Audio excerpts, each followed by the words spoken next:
Welcome back from the break ناظرین، ہمارے ساتھ رہنے کا شکریہ۔ ڈاکٹر صاحب، اقدام خودکشی یا خودکشی کے جو اٹیمپٹس ہوتے ہیں یہ کسی پرٹیکولر ایج گروپ سے ہی ریلیٹڈ ہوتے ہیں یا جنرلائز کسی بھی عمر کے لوگ اس میں انوالو ہوتے ہیں؟ پاکستان میں جو ہم نے ریسرچ کی ہے اس سے یہ بات ثابت ہوئی ہے کہ اقدام خودکشی یوزلی جو ہے ینگ پاپولیشن کا پرابلم ہے، ینگ ایج گروپ میں یہ زیادہ پایا جاتا ہے۔ اس میں بھی خواتین زیادہ اٹیمپٹ کرتی ہیں اور سکسیزفل زیادہ میلز ہوتے ہیں جو کہ سوسائڈ ہوتی ہے ان میں۔ سو اٹیمپٹڈ سوسائڈ جب فیمیلز کی آپ بات کریں تو جو ایج گروپ ہے وہ بٹوین 25 to 35 ایئرس کا گروپ ہے، اور اس میں زیادہ تر وہ خواتین ہیں جو کہ شادی شدہ ہیں۔ دوسرے ممالک میں جو ریسرچ ہوئی ہے اس سے یہ بات ثابت ہوئی ہے کہ فیملی لائف یا میرڈ لائف ایک پروٹیکٹیو فیکٹر ہے۔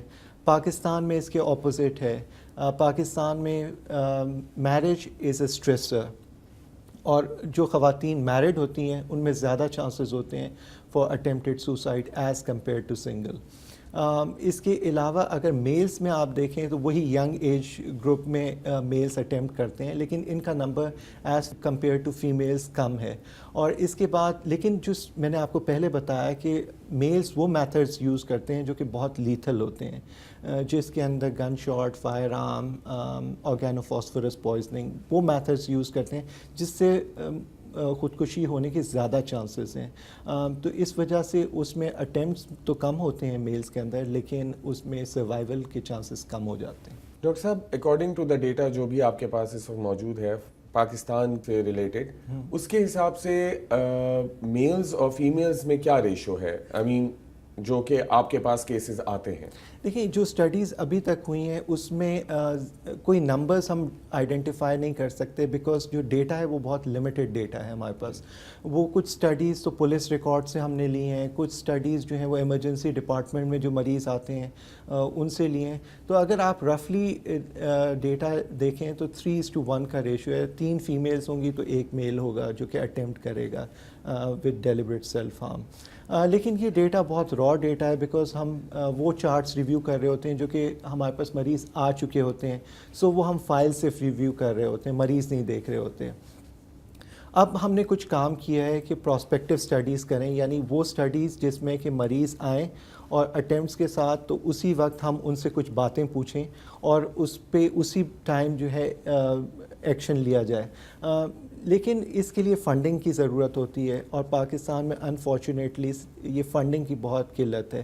دوسری بیماریوں کو تو فنڈنگ مل جاتی ہے، لیکن اقدام خودکشی اور خودکشی جب بھی کوئی سنتا ہے تو اس پہ فنڈنگ بہت مشکل ہوتی ہے، اور باہر کی ایجنسیز اس وجہ سے فنڈنگ نہیں کرتی کیونکہ یہ میڈیکو لیگل ایشو ہے، تو جہاں بھی میڈیکو لیگل اور پولیس کے انوالومنٹ ہو تو لوگ ڈرتے ہیں پھر اس میں فنڈنگ کرتے ہوئے۔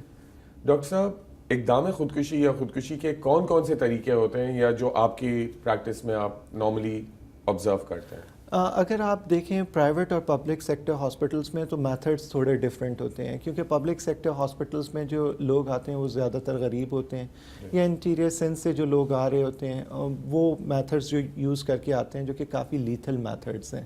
آرگینو فاسفورس پوائزننگ، جس کے اندر کیڑے مار دوائی جو ہے لوگ لے لیتے ہیں اور اس کے بعد پبلک سیکٹر ہاسپٹلس میں آتے ہیں، جبکہ پرائیویٹ سیکٹر ہاسپٹلس میں دوائیاں لے کے لوگ زیادہ آ جاتے ہیں، جس میں بینزوڈائزپینس وہ دوائیاں ہیں جس سے نیند زیادہ آتی ہے۔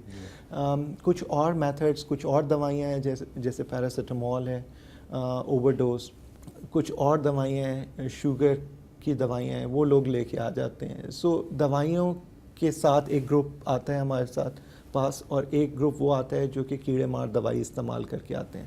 جو کیڑے مار دوائی استعمال کر کے آتے ہیں یہ کافی لیتھل میتھڈ ہے، اور اس میں فرسٹ ایڈ بہت امپورٹنٹ ہے۔ جتنا جلدی آپ ہاسپٹل میں آئیں گے اتنا سروائیول کا چانس زیادہ ہوتا ہے، اور جتنا لیٹ کرتے جائیں گے اتنا مسئلہ ہوتا جائے گا، بیکاز اس کی ایبزارپشن اتنی جلدی ہوتی ہے آرگینو فاسفورس کی کہ اس میں بہت سارے سائنس ڈیولپ ہونے لگتے ہیں باڈی کے اندر، اور سائنس اور سمٹمز دیکھتے ہوئے ہم ڈائگنوز کر لیتے ہیں کہ یہ اس نے آرگینو فاسفورس پوائزننگ کی ہے۔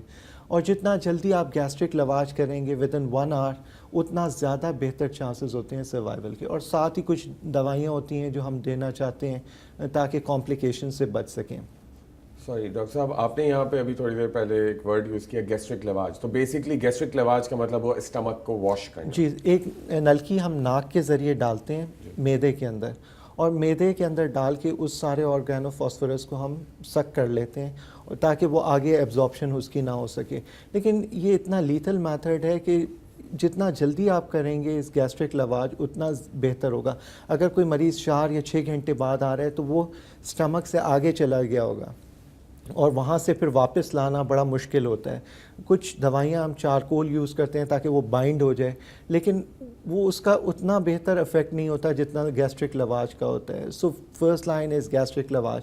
لیکن گھر پہ کچھ لوگ الٹیاں کروا رہے ہوتے ہیں، ایسا نہ کریں، بیکاز اگر اس مریض نے الٹی کر دی تو وہ سانس کی نالی میں چلا جائے گا اور پھر اور زیادہ پرابلمس کریٹ ہوں گے. تو جتنا جلدی اپنے نیئر بائی سینٹر میں آپ جا سکتے ہیں اتنا بہتر ہے. اور اگر آپ گیسٹرک لیواج کرا کے آپ ٹرشری کیئر ہاسپٹل میں آنا چاہیں تو مور دین ویلکم. ڈاکٹر صاحب یہاں وقت ہوا ہے ایک اور بریک کا. ناظرین یہاں لیں گے ہم ایک اور بریک، اور بریک سے واپس آ کر اسی ٹاپک پر مزید بات چیت کریں گے.